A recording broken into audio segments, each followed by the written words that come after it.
What is up, guys? Yeah, I know. I've been doing a lot of the vlogs in here. I have a mission, the number of people I want in my Unbreakable Mastermind. If you are in it, the number. But if you're not, you got to join to find out. It's a big number. Today, I was talking to Brandy when we were working out. And both of us realized that the world is fear-based. Like, I'm going to basically talk about what's required to win. And the reason I'm saying that is because both my wife and I are very successful. Combined, the horsepower we generate together is unbelievable. We're juggernauts. And it's because you're not, let me back up. People think that it's some characteristic or because of your parents or it's something genetic or what some reason other than it's a learned skill, but everything you have outside of a handful of things is a learned trait. It's a learned characteristic. And I think a lot of the world, it's because it's so fear-based, it's predicated on rules are like the rules of life are built on do it or else.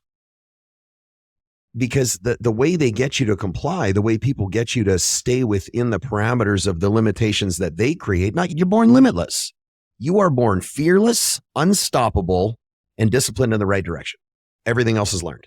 And that's straight facts. Those three things are how you're born. Everything else is you catch like a disease from somebody else. The world is a lie based on be afraid, right? Do this or you're going to get sick. Do this or we take your house. We cut your power off. We take your things. We levy against you. We put liens against you. We take you to a civil lawsuit. We charge you with something. We fine you. We cut off your power, your gas, your water, all of these things.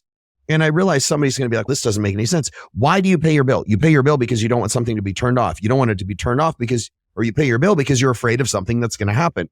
But yet that same fear is not placed on being successful, on having a great marriage, on being physically fit. In fact, it's the opposite. It's being taught now, like it's like a venereal disease, man. It's being taught now that you should be afraid of being too fit. You should be afraid of being too successful. You should be afraid of having a great marriage and just swipe right. And they put that fear out there by going, the fear is you're going to be canceled, post-throttled, just disconnected from the world, not being allowed to do anything, or you're going to be ostracized by your current peer group. And my answer to that is always, the hell with you guys, find another fucking peer group. You don't need to be with people like that, but you're being told that you can't do more and that everything you're doing, you're running on capacity. How can you be successful if this is how you're thinking? Right? Babies don't think like this. Children don't think like this. Children are limitless in their capacity and their imagination. And the people at the bottom will go, yeah, they're children. You want to think like a child. Have audacious goals and targets. Like, that's how you need to be. And that's beaten out of you in school by parents. The last people you need to take advice from, for the most part, are your parents. Because your parents are going to do everything they can to keep you from getting hurt. So it's the rule I always say about parents. Listen, you want your kids to get hurt. You do. Whether you want to admit it or not, you want them to get hurt. You just don't want to see it. And people don't like that. They go, that's a terrible thing. No, it's not. How do you toughen up anything? Put it through some catastrophe and some chaos and come out the other side. That's how it works. But you're being told that you can't do more. You're running at capacity. You can't add more value. You can't become more. You can't buy more. You can't do more. You can't earn more. You can't create more. And any attempt to become more, and you will be met with some kind of catastrophe. That's the information that's being propagated. That is simply not true, and your ability to walk proves it. Listen, if you knew the amount of screw-ups and gashes and bumps and bruises and potential catastrophes, eating shit down the stairs and falling on concrete, it was going to, like learning to walk or ride a bike for that matter, was going to occur, all the disasters that were going to occur before you did it, and someone magnified the vision of the pain and built this danger around learning two simple things, riding a bike and walking, you would do neither one because you would live in constant fear. What do you think is being taught right now? Most of the population can walk and ride a bike. And if you're about to be one of those outliers that argues, not everybody, what about this country? Get the fuck off my channel. Stop listening to my podcast. You don't need to be here. You're one of those people that need to go away permanently. See, the world keeps you fear, right? Let me back up. Fear is what keeps you complacent, and most people are complicit to the point that they fight on the side of fear against, like they will fight against people who choose to do more. Fear is learned. I said it, like you're born fearless, you're born unstoppable, you're born disciplined in the right direction, and you are taught to be afraid and to do less and to become less. You're taught to be mediocre and average. Babies don't know how to do that. Look at any child and they are utterly fearless and indestructible. They learn, oh no, don't do that. That's how parents come. Oh, what? Listen, would you learn, how many times do your parents need to tell you not to stick it in the light socket or touch the hot element before you actually listen? I don't care who you are. Most of the time, it's a lot more than one. Touch it once, you'll never do it again. That's it. Get electrocuted once by house current. You'll never do it again. And a lot of you guys hear that and go, that's terrible. You guys baby-proof the shit out of your house, and your children never know how to handle anything that happens to them that is outside the realm of the protection of mommy and daddy. And see, even those that have won, who then go on to lose everything. Listen to this, even the people that have won, right? Because the people that have won who go on to sometimes lose everything. I've lost tons of times. I've lost everything tons of times. I didn't always wear like a watch that costs more than $250,000. There's so many things. I almost died. And for real, I've said this before, not one of these, bro, I almost died. It was so close. I was in a hospital dying while my wife had to watch. I can't even imagine. And that's another conversation, but it's the most painful thing I've ever had to endure is not what I went through, but empathizing and imagining what she was going through watching. Because I know she did it. I don't. She's the toughest woman I've ever seen in my life, my wife, Brandy. Because you're helpless. What could she do? She believed in me and she poured every ounce of energy into me. She would put her hands on, just push energy into me every day. She believed in me when I didn't.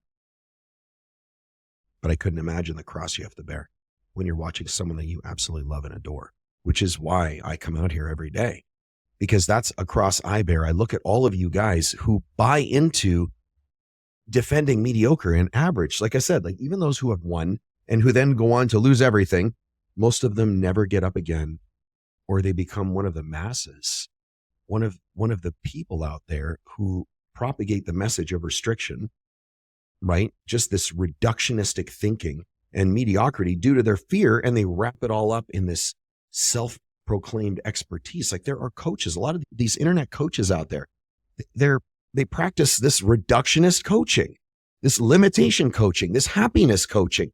What are you doing, man?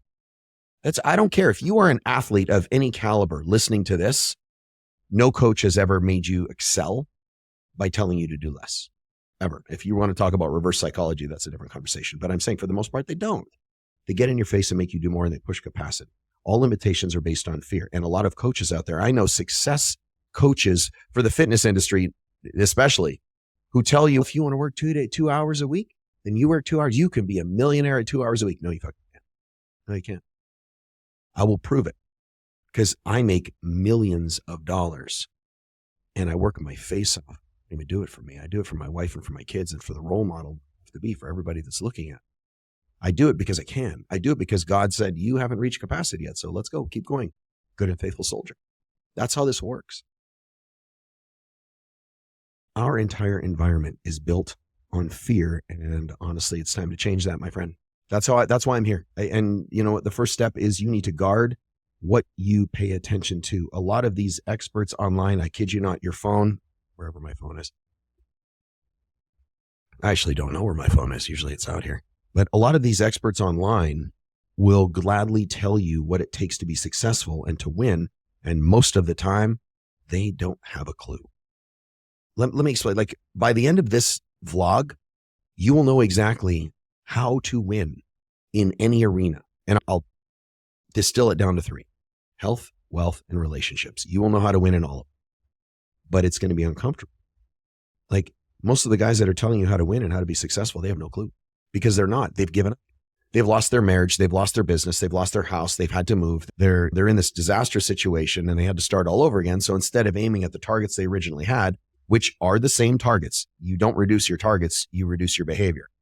Or you don't reduce your behavior, rather, you reduce your target to match the low impotent behavior that you have. Those are the only 2 options, right? raise your behavior or lower your target.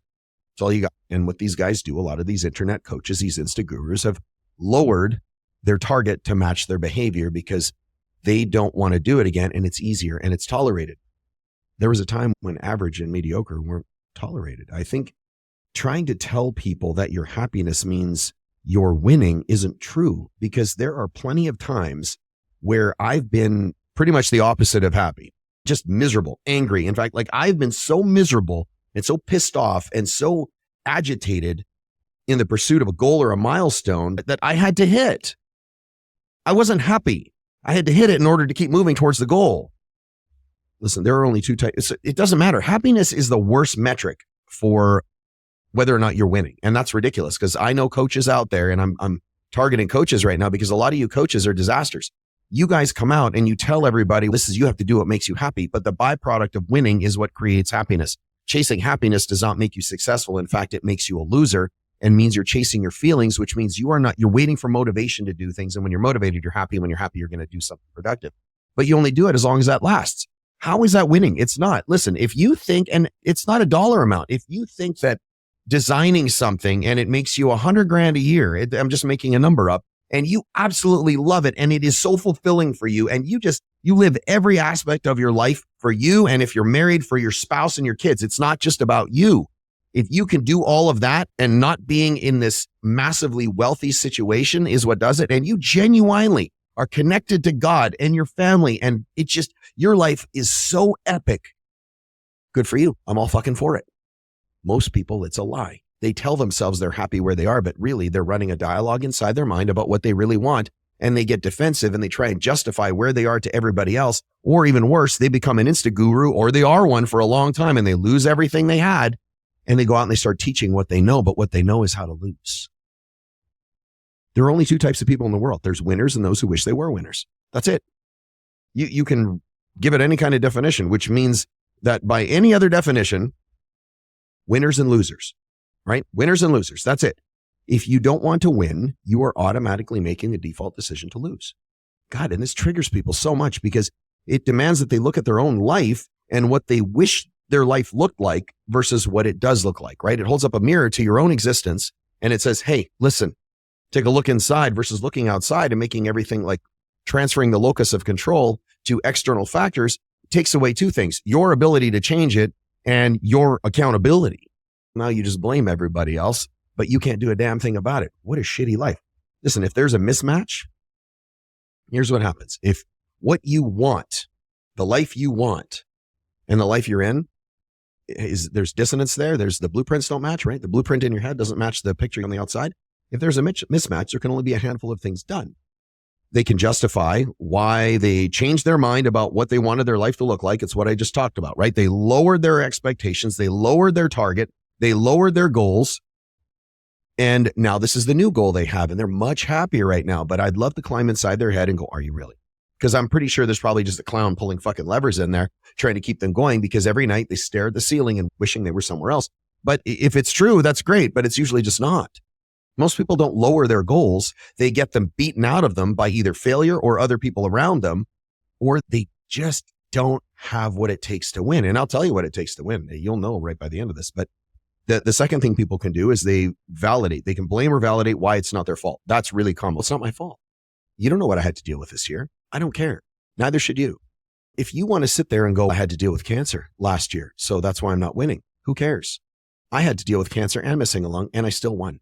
I had to deal with a divorce. That's why I wasn't winning. I had to deal with my dog dying. I had to deal with my dad dying. My dad died when I was at a Big O Tires, and my wife's brand new BMW was getting rims and rubber put on, and it was up on the lift and all four corners were gone. And I had to wait because they were waiting for the rims to come from another Big O Tires. And I got a phone call from my mother going, Dad just died. And it was about 110 degrees outside. And I was standing outside, bawling my eyes out. But what else could I do? So I called Brandy. I called my friend Greg. He was one of my best friends from growing up. He was the closest thing to a brother I've ever had. And that's all. That's it. I couldn't do anything. So I had a choice. What was I going to blame? I'm going to blame Big O Tires. I said, get it off the rack. I have to go home. They couldn't. They had to wait until everything was done because they destroyed the tires, taking them off. There's a whole laundry list of things. So I just had, so I could walk home. Basically what I could do, which I did. I walked home to my wife, and then I came back and got the car later. Why? I had choices, right?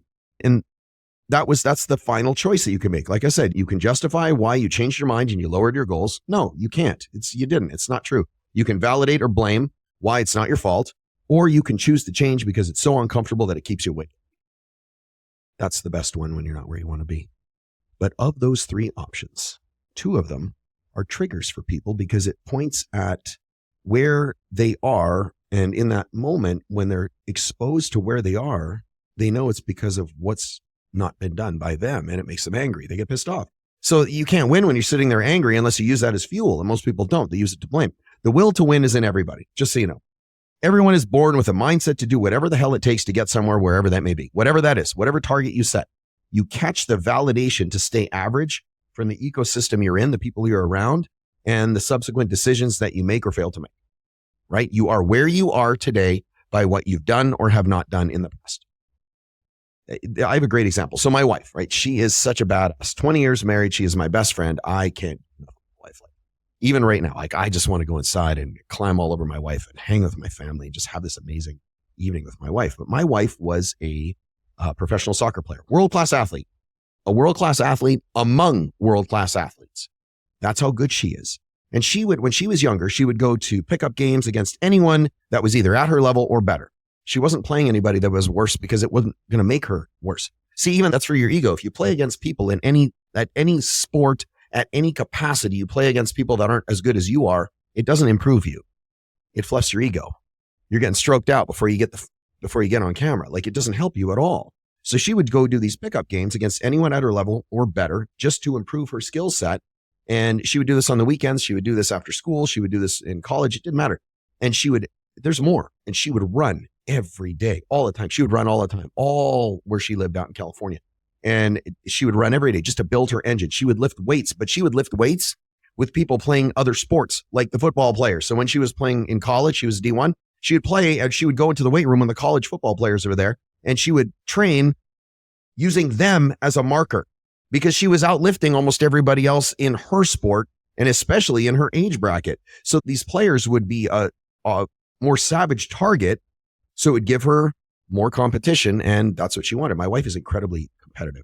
And like, just to give you an idea, we will walk through a store and we will race each other through the fucking store. We will walk places to the car and we will try and outgun each other. That's because her husband also happens to be incredibly me, which is great. It works out really well. That's why we get so many things done, because we compete together. Even though we compete against each other and have a ton of fun, we still are competitive together. I said at the beginning, the amount of horsepower we can generate combined is astronomical compared to what we can do by ourselves.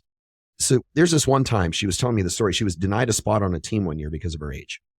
And she asked if she could play up, which means you play on a team that's better and older than where you currently are. And they were like, nope.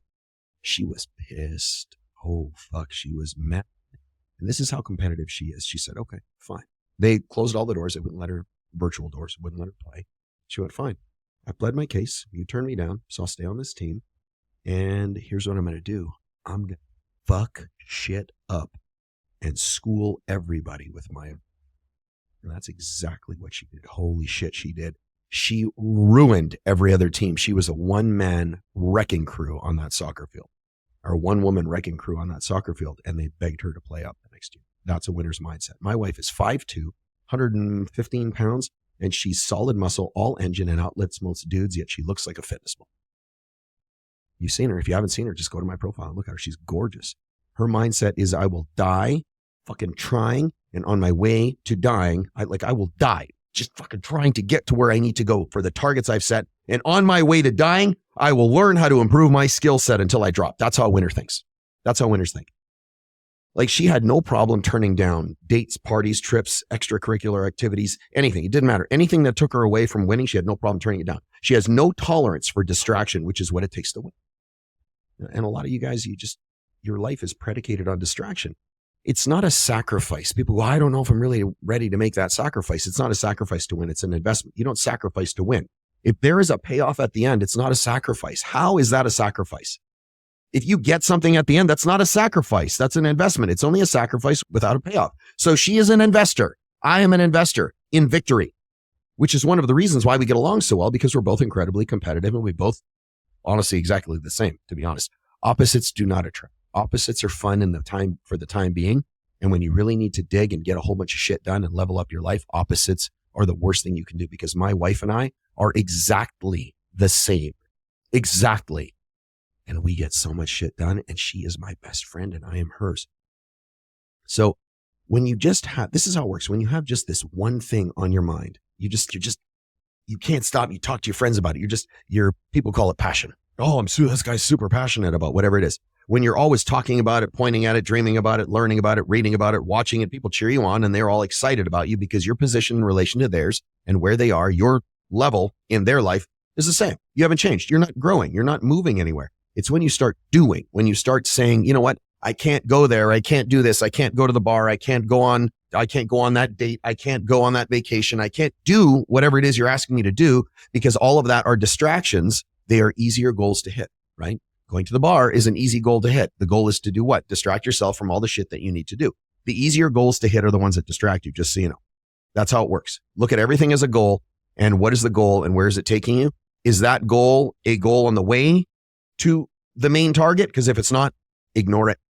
That's how you have to be. So when you start deviating from whatever their behavior is, your circle, and you start focusing on the target, which means turning down the stupid conduct that most of your friends want you to do, things that they're not willing to do, and you show up as someone different more and more, and it makes them incredibly uncomfortable. It pisses them the fuck off. These are the haters. These are the naysayers. These are the trolls that slide into the comments and they sit on the sidelines. And by the way, they're still on the sidelines years later while you're on the field. They have actively chosen to be non-participants in success. And your wins they anger them and agitate them and piss them off. They get under their skin and they expose them because to their own lies, because you were once part of their group. And so they know. Like I had people, you were where they were. So they're looking at you going, fuck, the Spartan was where we were at one point. I became obsessed with what I wanted to do, which didn't involve the distractions that you guys wanted. That's how you have to think. I had people bet against me after I came out of the hospital, missing a lung, betting against me. First of all, how shallow and superficial do you have to be to do that, to bet against someone that is already considered disabled by somebody? Get out of here. I was obsessed on becoming what they said I could never do because I wanted to prove everybody wrong, because I demanded that I prove myself right. It wasn't the chip on my shoulder because I was going against them. It was the cross on my back to go, I could do this. Like I lost friends. I lost family. I disconnected from people because when I went on the mission to become more, it scared the shit out of them. And they couldn't relate. They couldn't relate to me because they looked at me and they saw their own lies. And you're proving, here's what happens when you start doing it. You're proving that the level up is possible, and it goes against all of their validations and justifications that they have, that they've been telling themselves and others. So they don't like you because you're proving that they're living a lie. Those who choose to run to the bars these are the people, they run to the bars, they get blasted on Friday nights. They eat everything with cheese and mayonnaise. They go to all the recitals and practices. You guys are going to freak out when I say that, but you guys, you parents going to every recital and every practice thinking you're being a good parent is not being a good parent. Because all they do is go, look at my mommy and my daddy. They're sitting on the floor and they're watching and they're cheering and they're sitting there watching you ring a bell at the recital. But that is not being a good parent. You're not teaching them anything. And if you go, well, I'm teaching them that they're there, they're doing nothing. They're doing nothing. So eating the fast food, like all of these things, making low level wage, validating the dad bod or the fat mommy, they choose to stay where they are and they know it. That's what pisses them off. You are choosing to stay where you are and you know it. And when someone that is in their group, if it was me and I'm in the group and I go dark and I focus on my life and not theirs, they lose their shit. See, that's it. When you become obsessed with your life, not theirs, yours, because they want you to focus on their life and make sure that they feel validated. And then the moment that's great for them, it's lousy for you. And you might go, oh, but it gives me this little, I feel important. You're not important when they want you to stay down. When the minute you disconnect from them, it changes the lens that you're seeing through. Because people see you through two lenses, right? And I've said this before, they see you through two lenses, your position in their life and their position in yours. And when you pull up, when you just crank on the stick and you pull up and you start going like straight ballistic and you begin to climb, they are automatically lowered with respect to your position. They don't like that. listen, they choose to be average. They choose to fight to defend average, yet they hate average. Listen, this is the thing that bugs me. They choose. Like, I have to stop and catch myself because it's mind-boggling to me that somebody would choose to be at the bottom. They choose to be average and fight to defend average, yet they hate average but aren't willing to change their daily behavior to escape average. They remain average and they know why, and your conduct, your climb, reminds them that at one point you were at the same place as they were and you decided to be a winner. That's what they don't like. You did what they aren't willing to do. Like, I'm sitting here in the studio. My wife and kids are in the house. My wife just made a kick-ass dinner. It's a beautiful, sunny Texas spring day outside. It's getting dark now, but it's 6:20. I just put a ton of money into something to grow one of our businesses. This is the only night of the week that I have time to do things as a family. Do you really think that I want to fucking be out here? I don't. God put a vision in my soul. That's what he did. He made me his angel when I woke up from surgery, and I know I'm destined to change the world for the better, and I know I'm here to save lives and to influence hundreds of millions of men and women to become more than where they're at and what they're currently doing and what they're settling for, and to show them that they can and how to do it. I can't deviate from my creator. I can't avoid showing up here every day. I can't do that. I have to be out here every fucking. I am a living, breathing role model to my wife, my son, my daughter, like Brandy, Pierce, Hope, and of doing what's required. You need to listen to what I'm about to say. I'm an example for the three most important people in my life: my wife, my son, and my dog. And I am here to be the role model to show them just the example of doing what's required, what's necessary, regardless of the situation, regardless of the circumstances. When I'm sad, when you're angry, like, it doesn't matter. When you're tired, when you're sore, when you're sick, when you lose it all, when everything in life is going against you, when you just want to say the fuck with all of this. How can I expect anything from anybody around me if I don't show up ready to win, if I don't show up willing to win? Most people just aren't willing to win, and it's because it's uncomfortable, but so is losing. I think losing is uncomfortable. Both are decisions. I'm responsible for what my family believes in. You have to be willing to constantly maintain the trajectory towards whatever that goal is. And I think you have to be willing to do whatever the fuck it takes to maintain the direction you're headed in. It's frustrating because I see the way that society is, and at 51 years old, almost 52 years old, I see that everything that people are doing, for the most part, the 99%, are setting themselves up to burn to themselves to the ground. Listen, whether it's your business, your fitness, your marriage, your finances, your mindset, your skill set, your personal development, self-development, whatever you want to call it, what is the direction you need to maintain? What is a heading on your compass that you need to lock in order for you to guarantee? That's the question you should be asking yourself. Because the primary piece of that equation is the willingness to do. Listen, the primary piece of that equation is the willingness to do whatever the fuck it takes, regardless of your ecosystem, both internal and external. What is required? What do you need to lock into? How dark do you need to go in order to get to where you want to go? And it's not taught in school. It's not taught by most parents. Most of you parents are soft, and you guys need to pick up your game. It's shunned by the masses. It's ostracized by the losers. It's canceled by the weak motherfuckers who never amount to anything on social media. And a lot of you guys might hear this and disagree and get in the comments and with your corrupt reasoning, but just hear me out. Instead of disagreeing, you should be asking yourself why you disagree. It's fear. I've said it before. Listen, it would be so easy for me to go inside, turn this all off, and go sit on this giant ass beautiful couch we have and hang out with my wife, Brandy. She is my best friend. Like, she is my best friend. She's been through everything with me. She is the why behind everything that I do. And I honestly, let me get some water. I honestly can't stand being away from her. I can't. Let me take a sip of some water here. I can't stand being away from my wife. But what am I teaching you about winning and success if I don't show up? I'm teaching you that I'm a liar. I'm teaching you to focus on feelings over the plan. I'm teaching you to stagnate, and become one of the many average and mediocre who inspires nobody. Mediocre inspires nobody. Even the mediocre watch the exceptional. Even you guys that are average and mediocre fighting to defend average, going, not everybody wants to be successful, are lying because you watch exceptional. The view is better on the field, brother. Believe me. It's easy to shave reps. Listen, it is. Like today at 50 reps in my pull-ups, I had an entire dialogue about how 50 pull-ups was savage. And it is. And I began validating. And Brandy, there's so many reasons why she's my best friend, but she was done her workout and stretching while she waited for me. And I'd already done heavy pause squat cleans, lunges, a shit ton of lunges, some box leg extensions, some squats, and now I'm doing pull-ups to button it up. And as I thought this dialogue going, 50 is pretty good, and I wanted to stop, and I was talking to myself, there's two voices. I have Trevor Bachmeyer, and I have the Spartan. Trevor Bachmeyer is the one that complains and validates and does all this stuff, validates why 50 is good, even though I said I was doing 100. The Spartan is the one that says, are you where you're supposed to be? Can you do one more? Yeah.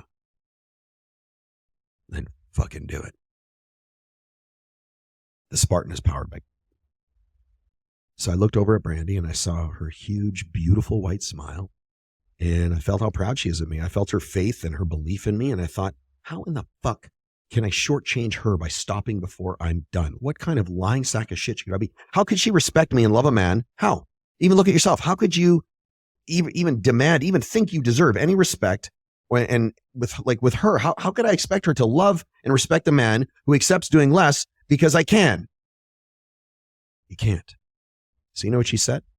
Come on, babe, almost done. And I knocked out the last 50 reps. What kind of an example of a man would I have been had I said, I'm going to do less than I said I'd do because I don't feel like doing them at all? I'd be a liar, I'd be a fraud, and I'd be planting seeds of doubt in her mind and my own, because you would start thinking, where else? Where else is he cutting corners? Where else are the reps being shaped? What else isn't being done? Where else isn't he keeping his word? If I'm the example of all that's exceptional in the world, then the demands I put on myself have to reflect that at all times. That's how you have to be a winner. That's the conduct required to be a winner. And that's a learned behavior. It's a skill set. Imagine this. In any circumstance that's ever happened in my life, had I ever taken the weak bitch way out, what disaster my life would have been. What would happen?